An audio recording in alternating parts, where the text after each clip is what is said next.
My name is Juan Marte, and I'm doing a film review from a scene from No Country for Old Men. I'm doing the scene from where Llewellyn gets in a chase with some of the cartel members that find him at the remains of a gang battle. Okay. Um, to start off, I feel like it is very strange that there is no dialogue whatsoever, because usually cartel members usually have, or not cartel members, but any Hispanic or gang members have a very loud voice when it comes to expressing themselves or harassing against like white Americans, because they feel that white Americans are a lower race to them. They feel that they are superior to them. I found it that it was very weird that there was no soundtrack whatsoever. There was no music during this car chase while Llewellyn was on his foot, which I find is extremely weird.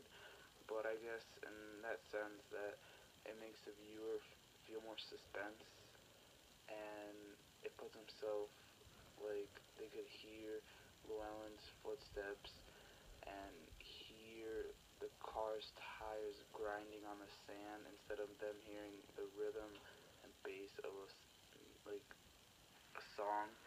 Um, the camera angle was at eye level the entire chase until the car stopped and it was on top of a cliff, and the dog got out, and the cartel members shot Llewellyn with a shotgun.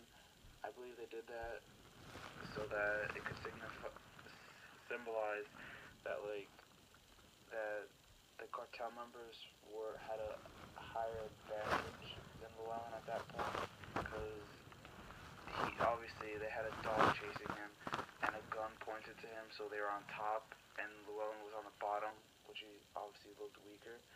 The camera movement was on a dolly shot, because the camera followed Llewellyn towards the whole chase, and you could tell that the camera wasn't stationary because the camera was shaking to depict the strangeness of the landscape that it was following. Um, Also, when Llewellyn first saw the gang members, it was from a far distance, so it was a long shot.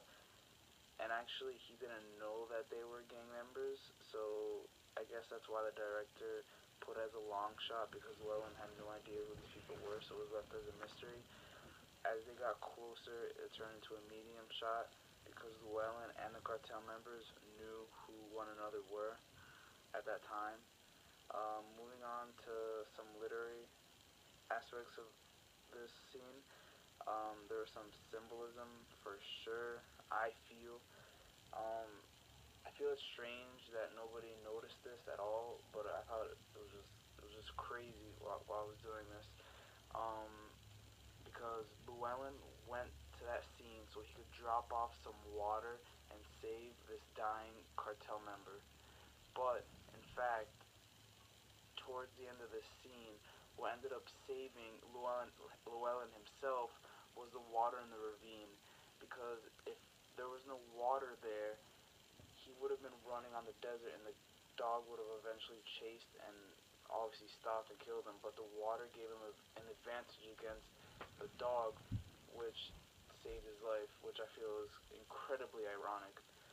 Um, Also, it's at a first point of view, this scene, and the audience was very terrified during the chase, and you could get like a sense of how Llewellyn felt.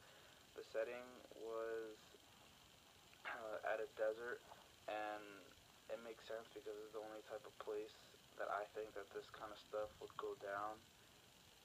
Um, Going on to the dramatic aspects of this, I feel like Llewellyn's performance was very, very understated, because when he sees these cartel members, he's not scared whatsoever.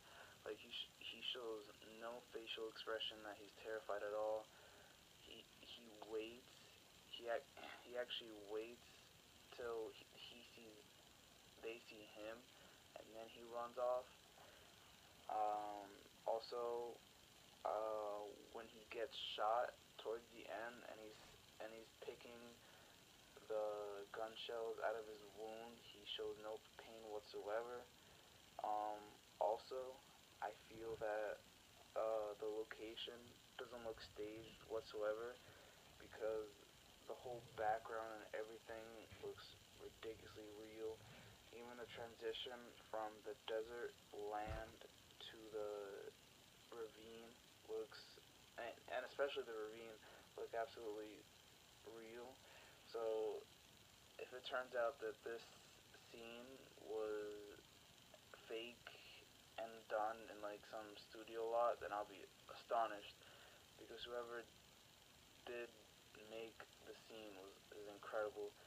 Um, all right, and this is